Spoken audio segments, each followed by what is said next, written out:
Jeff, that was fun. Thanks for letting me talk to those people. Walker, you did an amazing job.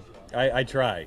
I'm passionate about what I do. What can I say? Ladies and gentlemen, I want to say thank you so much for staying with us the whole time. We are here live in the Bloggers Cafe and having a great time here. It's died down just a little bit here. I guess people are getting hungry. It's lunchtime. And they're going out to lunch, but we still have some amazing people here.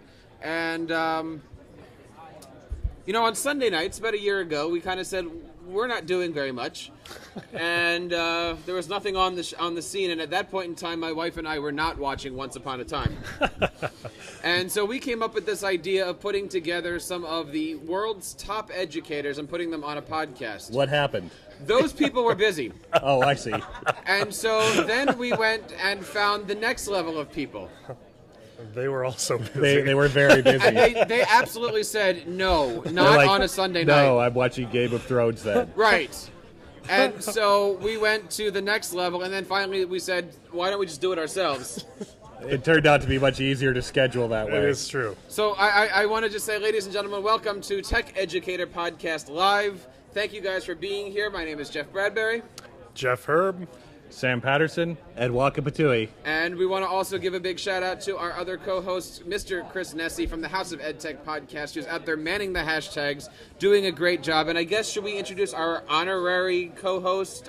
Craig Yen is out there also manning the hashtags. Excellent. Right. Craig Yen, pulling in the peanut gallery. Thanks, Craig. Well, and we even have Peggy George in the audience. And we have Peggy George here. So we have to put out as many links as possible here so Peggy can back channel for us. I've already got links going out. She can check them. Yep. It's perfect. So I wanted to bring you guys on here because, we are live from ISTE, and we kind of realized that we have never actually been behind the same table. So this is the first. Yeah.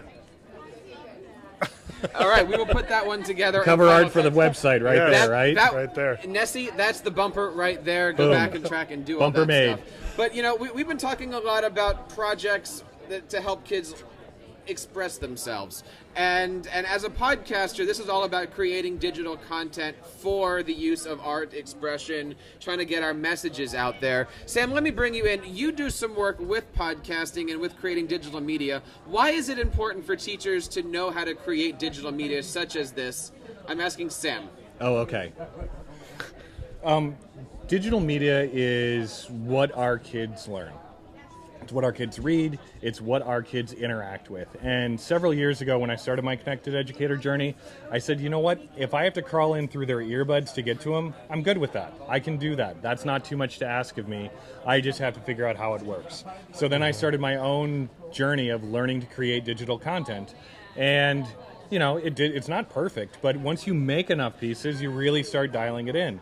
And what I found was as soon as I started creating digital content, my kids expected that I was going to teach them how to do that. So if I put a blog post in front of them, eventually they said, well, when are we going to learn to blog? If I was screencasting, they said, hey, I want to make something with a screencast because I want to do that kind of work. And I found that my first love was teaching English because learning to write changed my life. I made a real text that went out into the world, connected with an audience, and that's exactly what digital media can do. And we can help kids find what they have to share with the world by giving them the tools to create a message, giving them the tools to find an audience, and then giving them a safe way to interact with that audience. But is it creating the videos for yourself, or are you creating the videos for an audience? I mean, for instance, last night we were talking, and you said, the videos that you have the most hits are just how to put a puppet together, which is clearly for your audience. A real audience, and that's an audience that has found me. I created those videos initially to flip my puppet club because we could only meet 40 minutes a week, and that's not enough time to build a puppet unless it's made out of a paper bag. But we were going for some higher end production value, so we were really looking at complex puppet construction, and that challenged me to create the tools that my kids needed in order to do that at home. And that's exactly right. I mean, it's a perfect segue. I was just at a keynote. Jamie Kasep was the one that was talking, and it's exactly what he was talking about. He asked us a question, the kids today, if they wanted to learn how to do something, how are they going to do it? YouTube. That's exactly what everyone totally. in the audience said. And they're not going to wait for us to teach them how to do anything anymore. If you're not going to teach me to rainbow loom, I'm going to learn from some stranger on the internet. That's exactly right. And so I think what you're saying, Sam, is exactly right, that we need to be on the forefront putting these resources out for students to be able to get that information and know what they need in order to be successful. And, you know, we're creating digital leaders. We're not just creating digital consumers. We need to also know how to get them creating and leading in the digital realm as opposed to just being a sponge of information. Now, there's a lot of people that we work with during the day that aren't comfortable being those digital leaders themselves, yet they're leading a bunch of kids who were expecting to be digital leaders. Mm-hmm. As an administrator, how do you convince those teachers, no, this is really what needs to happen? I think a lot of it is just making sure that they feel supported throughout the process. You can't say, all right, go make a YouTube video about this. Best of luck to you. I think you really need to be able to be, you know, in their classrooms with them, finding out exactly what they want to accomplish in their classroom curricularly, and then take it a step at a time and say, all right, let's break out a camera. Let me record you doing what it is that you want to put onto YouTube. If you're working with them throughout the whole process, it takes that edge of, I'm going to screw this up by myself, out of it, because they know they have a support system. Well, tell us a little bit about your background here, Jeff. How did you start? I mean, you do Instructional Tech Talk, mm-hmm. which is these great podcast videos, etc. And you had to have had, you know, Project Zero, Project Beta. Right. What was that like? And, you know, blank slate, go. Well, it's kind of funny because I think it really was born out of starting to go to ed tech conferences in just the northwest suburbs of Chicago. Mm-hmm. I mean, you start going to these conferences and you kind of start hearing the good and the bad. You mm-hmm. hear the people that are really dynamic and the ones that have really started getting educational technology and understanding how it influences the classroom. But then you also see the ones that they're kind of stuck in just pushing technology into the classroom and doing the same things. Hey, I put all my textbooks on an iPad and figured out how to force my kids to read it, and I've got this really complicated behavior management system that sends everything they've done wrong home to their parents. That's exactly, and that's so frustrating. Whoops. And so I think that my whole part was born out of the idea that I want to make sure that the information that's going out there is information that helps move education forward as opposed to just keeping it the same but on a different medium. You know, what this guy talks about all the time is that whole technology invites a decision, mm-hmm. and really working hard to make sure that you're making a decision that empowers kids. Right. That's exactly right. Now, these decisions sometimes are met with smiles, and these decisions sometimes are met by, what do you mean you're going to make a podcast in your class? Why would you do that? How do we get over that? Well, I think it's not being offended by those questions. You can't get immediately shut down when somebody asks that question, because the majority of the people that are in a building aren't necessarily against the idea. They just don't understand it. It's still pretty new in the fact that it's permeating its way through different classrooms, but not everyone's going to be like, yeah, that makes sense. You should do a podcast in your classroom. They're going to be like, why? Why is that beneficial? How does that help? And I think that being able to answer them and keep a cool head and not let it just be a total shutdown for you, I think is really important. So knowing that people don't understand that part is really a learning experience. And what I've found is that any questions that people in my building have, people outside my building are going to have also. So if my administrator asks me, you want to do a podcast with your students or you want to blog with your students, why do you want to do that? It's actually kind of my responsibility to talk to that administrator and give them the language mm-hmm. that's going to answer that question, because they're going to get asked that same question by parents, and the parents might not approach it with as open a mind. Yeah, absolutely. And I keep going back to what I just heard by, I forgot his name, Jamie, sorry. He had this amazing quote that I think is just phenomenal. My greatest fear is that we are using technology to make bad education faster. And it's so true. We need to make sure that, if we're using Google Apps, it's not that we're just word processing our research papers.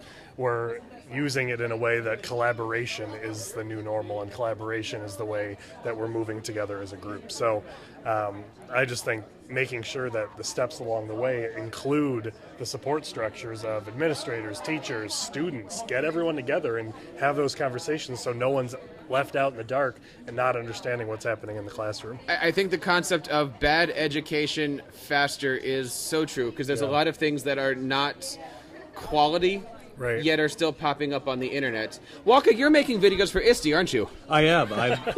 Oh, hey, I see what you did there. I was just going to share that I just launched my own website, miceducation.com, and our slogan is actually making bad education faster.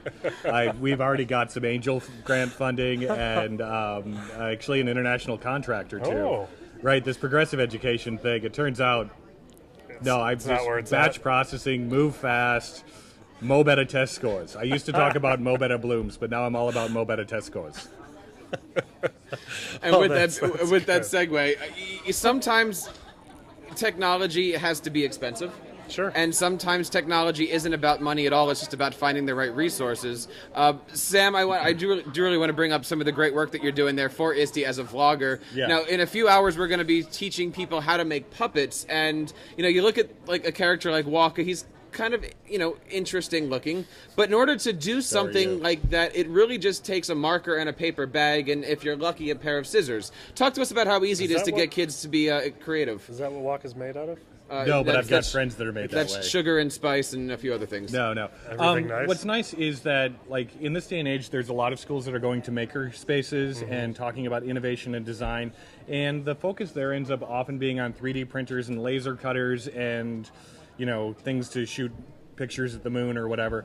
But a lot of the maker spaces I visited actually do a lot of textile work, and they have sewing machines, and it's really about getting students in touch with the fact that they can design something, they can create it and bring it into the world.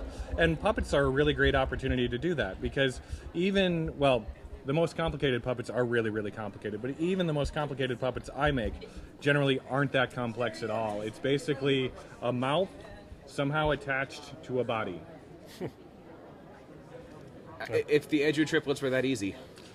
Because If I noticed right. they didn't say a behind. No, there is, right. There's no diapering, There's changing, feeding, the internal structure. You really should have talked to me beforehand. And you can do those on a multiple level if needed. Right, and you can make like one orange, one pink, one blue. They're really easy to keep straight. Can you make them fit a very that's a good tiny point. hand just in case? You can, and actually it's funny, like one of the reasons I started making puppets was I realized I could use puppets in my video production, but I'm not sure why, but most puppets you find in the store are very small.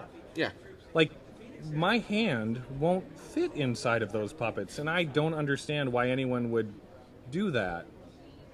Some people told me that was because puppets were for, like, children, but I don't know why children would be teaching a class. Well, I've got this project at home. It's like a maker space, but basically, once the kids start crawling, I'm just going to put a trash can over them, and I'm going to make, like, the R2-D2 noises. Oh, there you go. I like that. That's very nice. Great idea. One of the things at ISTE is all the surprises that you see. I mean, looking around here at the Bloggers Cafe, the millions of people here at the Bloggers Cafe. Sam, don't talk. That was Listen to good. that crowd roar. You never know what you run into. You never know the surprises that you get. And Sam surprised me earlier with a few things. And Jeff, you had a surprise, didn't you? Oh, well, what are you referring to? Well, I knew I'd catch him up there. my mic is muted right now, and It was my intention about a month ago when I started missing some episodes to share some news that would have been rather shocking for people. But my wife is due in a month, which is pretty crazy. So I've been High five. Yeah, I was thinking about ways to tell you guys, and I was almost just gonna bring on the baby at one point onto the show because I thought that would be kind of fun, and you guys would be like, "What?" Herb's been stealing Yeah. children. But I figured in person, it's always a good way to share news like that. So pretty exciting. well, That was we very are in exciting. person right now. The questions coming in from the only one. Only one. Yep. Okay. Confirmed. Ultrasound confirmed. Well, Sometimes they Let can me hide tell you behind about each that. other in yeah, that I've- ultrasound, I've- right? have you seen Oprah? Yeah. But seriously, let's get it's good to see you guys. It's good to have here. Please, if you're free at Sunday nights, check us out. We have a huge lineup on TeacherCast. 7:00 we have the Tech Educator podcast on Sundays, and our new time 8:15 right after us is Principal Cast. for the summertime. So professional development doesn't end at teachercast.net. Please check us out our new site. We are going to wrap up a little bit early because it's lunchtime for us here. But guys, it's so nice to be here, and I want to say on camera, thank you for all the support here. Thank you. And if you had one thing to reach out there and say to my wife, who's watching right now, Jeff? Wish you were here. I hope that babies are doing well, and looking forward to hopefully seeing you soon. The last check for keeping an eye on your husband bounced, and we need to talk about that. That must be sizable. It's like a full-time job. Ladies and gentlemen, we're going to be back live 9 o'clock tomorrow morning, and we are looking so forward to tomorrow's guest. Who do we have on tomorrow? It's Monday. We are starting off with the EduSlam podcast girls, Tanya Averith and Holly Clark. And Tanya, by the way, did an amazing Ignite session yesterday. Then we have EdTech Women, the Women of EdTech, coming up. And then at 10 o'clock, I believe, we're going to be talking to the Cool Cat teacher. Nice. Vicki Davis is coming on to talk about her podcasting, her blogging, her booking, her SmackDown, everything that's going on. At 10:30, we're going to talk about global education with Billy Krakauer and Paula Noggle. And we are going to wrap it up with the EdTech karaoke. Are you guys going to do EdTech karaoke, Jeff? I do believe so, yes. You have to do EdTech. Can't go wrong. Walker, are you going to get up and bust a move? He usually makes me stop singing, but if you can distract him, I will totally. I'm thinking like maybe some ISTE. I can really karaoke to some ISTE. And then at 11 o'clock, we're going to be talking about some of the latest tech for your podcast and your classroom from the best from Hewlett-Packard. So check us out tomorrow, guys. We are live. We want to give a big shout-out to Mr. Chris Nessie for helping us out with all the graphic work. We love you, Chris. And I know you guys are still out there watching. I want to give a big shout-out to our hosts for this week, EduBlogs. I know you guys are big WordPress people. EduBlogs is an amazing WordPress website. Check them out. 3.5 million teachers can't go wrong. And like WordPress, you can do it alone, but why would you? Right. That's exactly a good way to say it. Have a good night, everybody.